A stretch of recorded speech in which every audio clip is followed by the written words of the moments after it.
Crane here. I'm about to recover an antizin drop. Good, Crane. This offers us a new strategy. Time to turn your attention to Rise. Listen closely. So if you find an airdrop containing antizin, destroy it. What? Why? It will force interaction with Rise. You can go under Brecken's auspices as an ambassador, if you will. But there are civilians depending on this stuff. Our plan is focused on the greater good. Remember that.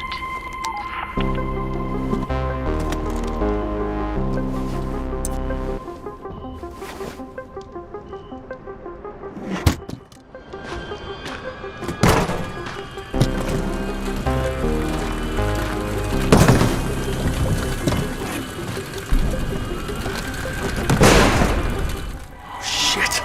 They must have heard me.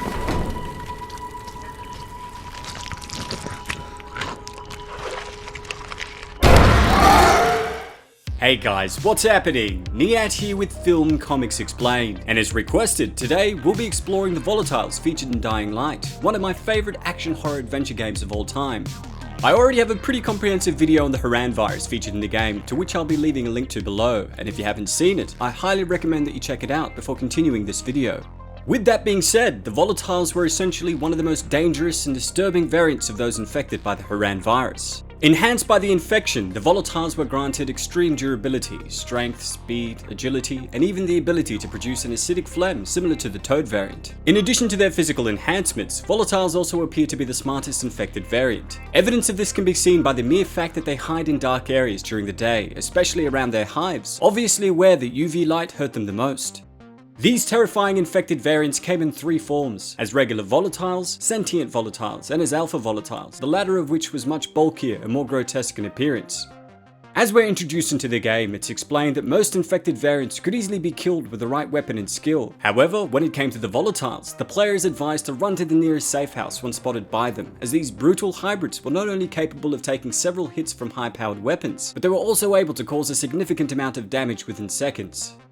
Appearing on the streets when the sun was at its lowest, the volatiles were broad-shouldered and slightly taller than the average infected. Generally appearing in the nude as a result of their mutation, twisting their bones and skin to the point that they literally ripped through their clothes. The creatures had exposed muscles, bone materials, and a heavily distorted jaw that could be used to bite non-infected people. Along with their exposed tendons and musculature, the volatiles also had a disturbing alteration to their physical makeup in the form of their exposed ribcage, which contorted outwards. As seen in the game, the volatiles were extremely fast and were able to navigate through the dark at high speeds, easily matching the agility of the player that was running away from them. However, these creatures had difficulties turning corners, which meant that the best way to escape their grasp was to zigzag across the buildings and break their line of sight.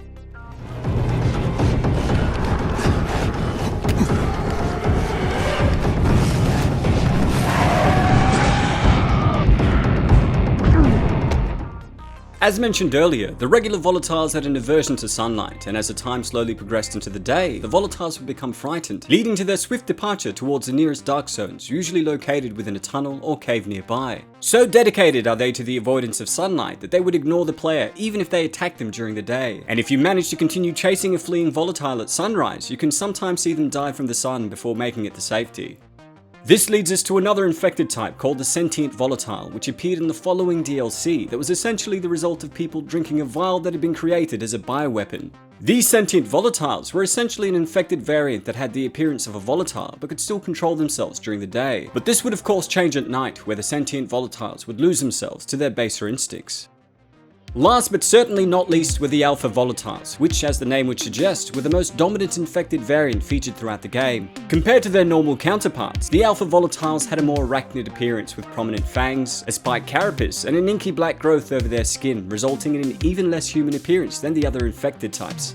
Rarely appearing in hives, these infected were faster, stronger, and more resistant against melee weapons and firearms, due mainly to their reinforced skin and high bone density as a result of the mutation. In addition to this, they were also able to inflict much more damage onto the player, and were even more accurate at spitting acid, making it all the more difficult to escape and outrun them. Luckily, like all the other volatile types, they still had a major vulnerability to UV light, which would temporarily blind them, enabling the player to use this moment to escape their attacks. Jesus. How many people died here?